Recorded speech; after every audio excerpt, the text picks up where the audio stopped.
나이가 들수록 부모는 자식이 더 그립습니다. 결혼하고 바빠진 자식들 보고 싶고 함께 밥 한 끼라도 먹고 싶은데 자식들은 늘 바쁘다, 힘들다며 발길이 뜸하죠. 그러다 보니 마음 한편이 서운하고 아쉽습니다. 그래서 무심코 이런 말이 툭 튀어나옵니다. 너 언제 올 거냐? 그런데요, 이런 말들이 사실 자식의 마음을 더 멀어지게 만들고 있을지도 모릅니다. 부모는 사랑으로 한 말인데 왜 자식들은 부담스럽고 불편해할까요? 오늘 영상에서는 결혼한 자식에게 무심코 던졌지만 자식의 마음을 무겁게 만들고 멀어지게 만드는 4가지 부모의 말을 알려드리겠습니다. 그리고 그 말 대신 어떤 말을 하면 자식이 부담 없이 다시 다가오는지 그 구체적인 방법도 함께 소개해드립니다. 끝까지 보시면 괜히 마음 상하고 멀어졌던 자식과의 관계를 한결 편안하게 만들 수 있는 지혜를 얻으실 수 있을 겁니다. 그럼 첫 번째부터 함께 보겠습니다. 첫 번째, 마음에 부담을 주는 말. 너 언제 올 거냐? 너는 왜 그렇게 바쁘냐? 부모라면 한 번쯤 자식에게 이렇게 말해본 적 있을 겁니다. 너 언제 올 거냐? 넌 도대체 왜 그렇게 바쁘냐? 보고 싶은 마음에 얼굴이라도 보고 싶어서 툭 던진 말이죠.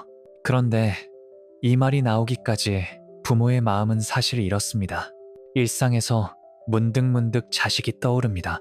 식탁에 둘러앉은 자리가 허전하고 예전엔 자주 오던 자식이 점점 발길이 뜸해지니까 뭐가 그리 바쁘다고 연락도 안 하나? 혼잣말이 튀어나오죠. 더 쓸쓸한 건 이런 생각 끝에 용기 내어 연락하면 자식 입에서는 늘 같은 말이 돌아옵니다. 엄마 바빠. 요즘 진짜 정신없어. 그 말이 서운해서 다시 묻는 겁니다. 대체 뭐가 그렇게 바쁜 거냐? 언제 올 거냐?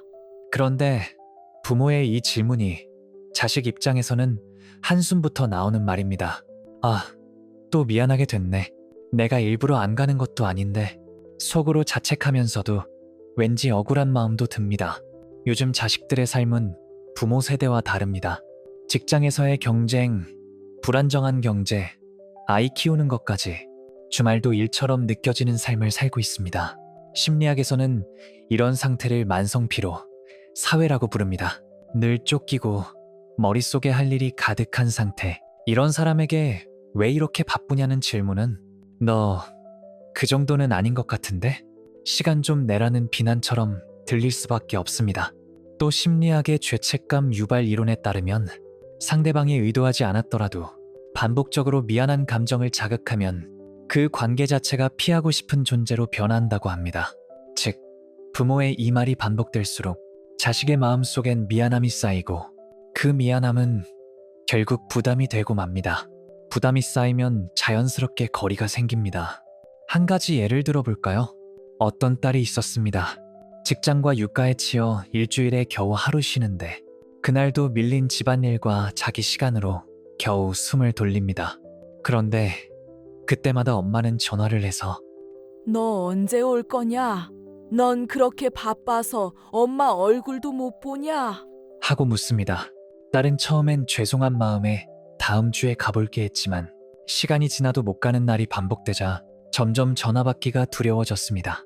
그냥 그 말 듣는 게 부담스러워 전화 자체를 안 받게 되었죠. 심리학에서는 이런 현상을 부정적 강화라고 합니다. 어떤 행동을 할 때마다 불편한 감정이 반복되면 그 행동 자체를 회피하게 되는 심리적 방어입니다. 부모의 안부 전화가 부담의 언어로 채워지면 자식들은 전화 벨 소리만 들어도 피하고 싶어지는 거죠. 그렇다면 부모는 어떻게 말해야 할까요? 그리울 때마다 이렇게 건네보세요. 엄마는 괜찮다. 너도 바쁘니까 건강 잘 챙기고 시간 되면 오면 돼. 이 말 한마디면 자식 마음이 한결 편해집니다. 부모가 나를 이해하고 있구나. 부담 없이 연락해도 되겠구나 싶은 마음이 들죠. 오히려 이런 말에 자식이 엄마 이번 주에 시간 되는데 뭐 드시고 싶어요? 하고 먼저 연락하는 경우도 많습니다. 부모와 자식의 거리는 상대의 마음을 가볍게 만들어주는 말로 가까워집니다. 보고 싶다는 감정을 서운함 대신 여유롭게 표현할 때 그 여유가 결국 자식을 다시 돌아오게 만드는 힘이 됩니다. 마지막으로 기억해야 할 점이 있습니다. 부모가 건강하고 내 삶을 즐겁게 살고 있으면 자식도 안심합니다. 우리 부모님이 잘 지내시니까 나도 더 자주 찾아야겠다. 그런 마음이 드는 겁니다. 결국 부모가 스스로 즐겁고 단단하게 살아가는 것. 그게 자식이 부담 없이 다시 다가오는 진짜 비결입니다. 두 번째, 삶에 압박을 주는 말. 손주 언제 보게 해주냐? 그 직장 괜찮냐? 오래 다닐 수 있겠냐? 부모라면 자식에게 한 번쯤 이렇게 물어본 적 있을 겁니다. 언제쯤 손주 보게 해주냐? 지금 다니는 그 직장 오래 다닐 수 있겠냐? 부모 마음은 단순합니다. 남들 다 보는 손주 한번 안아보고 싶고 자식이 직장도 안정적으로 다니며 자리를 잡길 바라는 마음이죠. 특히 친구들이 손주 사진 자랑하며 우리 아들은 벌써 부장 달았다고 말할 때면 속으로 이런 생각이 절로 듭니다. 우리 애는 언제쯤 손주 소식을 들려줄까? 지금 회사에서 계속 다닐 수 있나? 앞으로 괜찮으려나? 그런데요, 이런 부모의 질문이 자식에게는 큰 부담과 압박으로 다가옵니다. 먼저 손주 이야기부터. 요즘 세대는 결혼했다고 바로 아이를 갖지 않습니다. 양육비, 집값, 맞벌이의 피로, 경력 단절 등 현실의 벽이 너무 높죠. 그래서 부모가 손주 언제 보냐? 고 물으면 자식 입장에서는 우리도 안 낳고 싶어서 안 낳는 게 아닌데 속으로 한숨부터 나옵니다. 그 마음이 쌓이면 또 그 얘기네. 전화 받기도 싫어지는 거죠. 이런 마음의 불편함을 심리학에서는 기대와 현실의 괴리에서 오는 스트레스라고 합니다. 부모의 기대는 크지만 자식의 현실이 그 기대를 따라가지 못할 때 그 차이가 클수록 부담과 불안이 깊어집니다.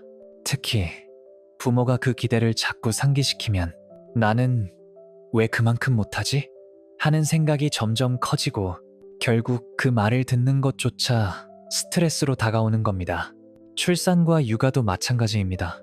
분명 개인의 선택이어야 하지만 부모의 질문이 반복되면 그 선택조차 마치 부모의 승인을 받아야 하는 것처럼 느껴집니다. 그러면 죄책감과 함께 내 인생인데 왜 자꾸 간섭하지? 하는 반발심도 동시에 올라오게 되죠. 또 한 가지, 그 직장 괜찮냐? 오래 다닐 수 있겠냐? 이 말도 요즘 자식들에게는 가슴을 콕 찌르는 말입니다. 부모 세대는 한 직장에서 오래 다니는 것이 미덕이었습니다. 하지만 요즘 세상은 다릅니다. 평생 직장은 없고 회사도 언제 어떻게 변할지 모릅니다. 이직이 잦아도 이상하지 않은 시대죠. 그런데 부모가 그 회사 계속 다닐 수 있냐고 물으면 자식은 이렇게 생각합니다. 나도 불안한데 그건 나도 모르지. 그래도 여기서 열심히 버티고 있는데 왜 자꾸 평가하시지? 이때 자식이 느끼는 감정은 평가받는 느낌에서 오는 방어기제입니다. 설명해도 부모가 이해하지 못할 것 같으니 굳이 말하고 싶지 않고 대화 자체가 귀찮고 멀어집니다. 실제로 한 청년의 사례가 있습니다. 이 청년은 스타트업에서 일하며 바쁜 나날을 보내고 있었습니다. 그런데 부모님은 늘 그 작은 회사 오래 다닐 수 있겠냐? 이참에 공무원 준비하는 게 낫지 않겠냐? 하고 물었죠.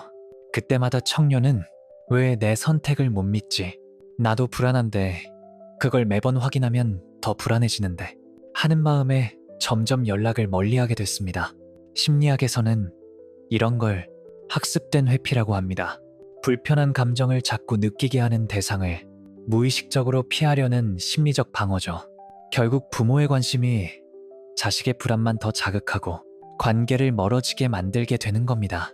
그럼 부모는 어떻게 말해야 할까요? 손주 이야기가 하고 싶을 땐 이렇게 말해보세요. 너희가 알아서 잘할 거다. 건강하게 잘 지내는 것만으로도 충분하다.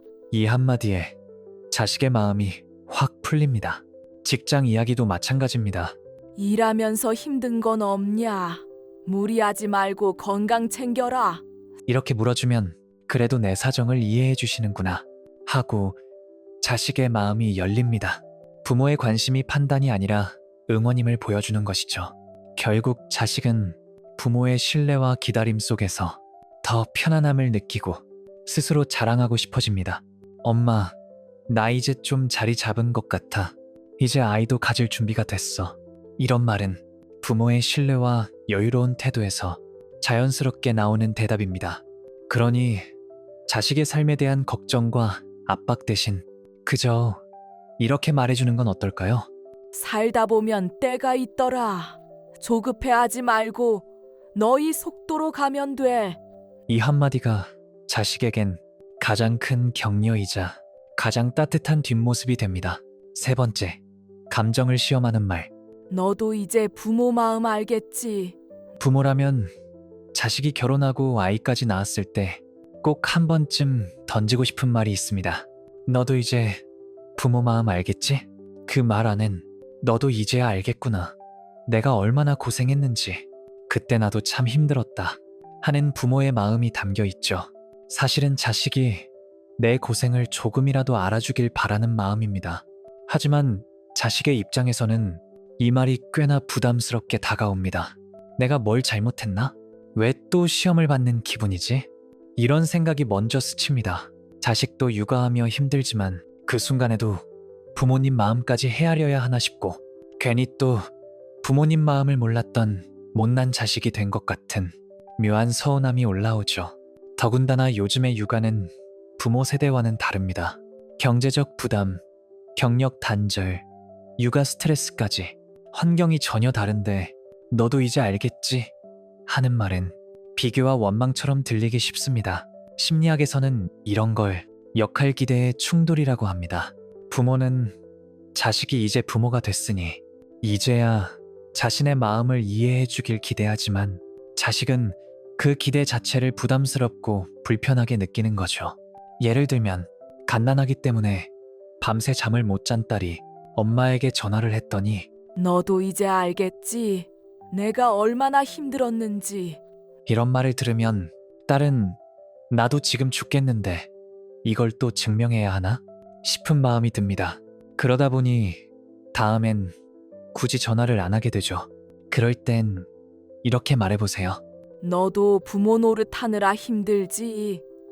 엄마도 그때 참 고생했는데 지나고 보니 다 추억이더라. 억지로 이해하라고 요구하지 않고 그저 내 마음을 담담히 꺼내는 것. 이렇게 하면 자식도 자연스럽게 부모님도 그때 정말 힘드셨겠구나 하는 마음이 생깁니다. 결국 자식의 공감은 이해받고 싶은 마음을 강요할 때가 아니라 이해해 주려는 여유에서 싹 트는 법입니다.